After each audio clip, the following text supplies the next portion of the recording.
Twelfth के लिए lesson 1 यानी कि बातचीत हिंदी से ऑब्जेक्टिव प्रश्न लेकर आए हैं। तो चलिए प्रश्न को देख लेते हैं। पहला प्रश्न है हमारा, बातचीत के लेखक कौन है? बताइए बातचीत के जो लेखक है वो कौन है? तो इसका राइट आंसर क्या हो जाएगा? बातचीत के जो लेखक है वो है बालकृष्ण भट्ट। कौन है? बालकृष्ण भट्ट जी है। चलिए नेक्स्ट क्वेश्चन की तरफ चलते हैं। अगला प्रश्न क्या है, देखिए अगला प्रश्न है हमारा, बालकृष्ण भट्ट कैसी रचना है? बालकृष्ण भट्ट जो है वो कैसी रचना है बताइए। तो कमेंट सेक्शन में जरूर आंसर भेजिएगा। तो इसका राइट आंसर होगा, ऑप्शन नंबर देख लेते हैं, इसका राइट आंसर होगा ललित निबंध। जो बालकृष्ण भट्ट है वो कैसी रचना है? तो वो ललित निबंध है। ठीक है, चलिए नेक्स्ट प्रश्न की ओर चलते हैं। अगला प्रश्न है हमारा, बालकृष्ण भट्ट किस युग के निबंधकार थे? जो बालकृष्ण भट्ट थे, बातचीत की जो जिसने रचना किया बालकृष्ण भट्ट ने, वो किस युग के निबंधकार थे बताइए। तो जो निबंधकार थे वो किस युग के थे? तो भरतेंदु युग के थे। ठीक है, जो बालकृष्ण भट्ट थे वो भरतेंदु युग के निबंधकार थे। ठीक है, चलिए अगला प्रश्न देख लेते हैं। अगला प्रश्न है, बालकृष्ण भट्ट का जन्म कब हुआ था? बालकृष्ण भट्ट का जन्म कब हुआ था बताइए। तो बालकृष्ण भट्ट का जो जन्म हुआ था वो हुआ था 23 जून 1844 को, सॉरी। ठीक है, इसमें देखिए कमेंट में देता रहता है 1884। ठीक है, 1884 देता रहता है, तो कन्फ्यूज़ नहीं होइएगा। 1844 इसका राइट आंसर होगा। ठीक है, क्या होगा? 1844। चलिए नेक्स्ट क्वेश्चन की तरफ चलते हैं। अगला प्रश्न देख लेते हैं। अगला प्रश्न है हमारा, जैसा काम वैसा परिणाम किस लेखक द्वारा रचित प्रश्न है? बताइए, जैसा काम वैसा परिणाम किस लेखक द्वारा रचित प्रश्न है? तो इसका राइट आंसर हो जाएगा, यानी कि जो रचित प्रश्न है वो किस लेखक द्वारा है?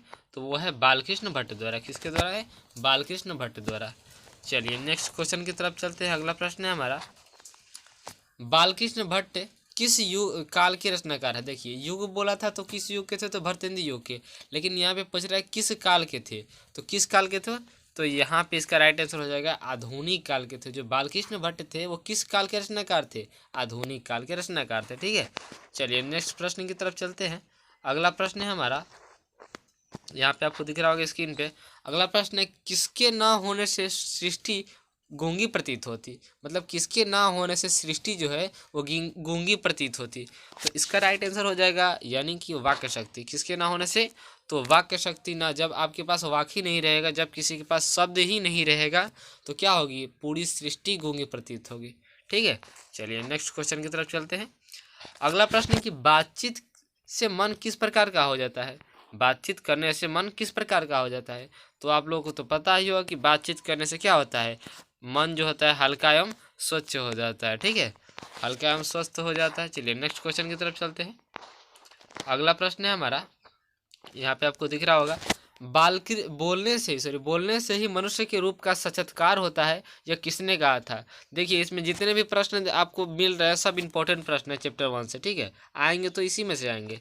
चलिए पहला प्रश्न क्या है कि बोलने से ही मनुष्य के रूप का साक्षात्कार होता है, यह किसने कहा था बताइए। तो ये कहे थे किसने? ये कहे थे बेन जॉनसन ने। ठीक है, बेन जॉनसन ने कहा था कि बोलने से ही मनुष्य के रूप का साक्षात्कार होता है। ठीक है, चलिए अगला प्रश्न की ओर चलते हैं। अगला प्रश्न है यहाँ, असल बातचीत सिर्फ दो व्यक्तियों के बीच ही हो सकती है, यह किसका मत था? यहाँ पे बीच छूट गया है।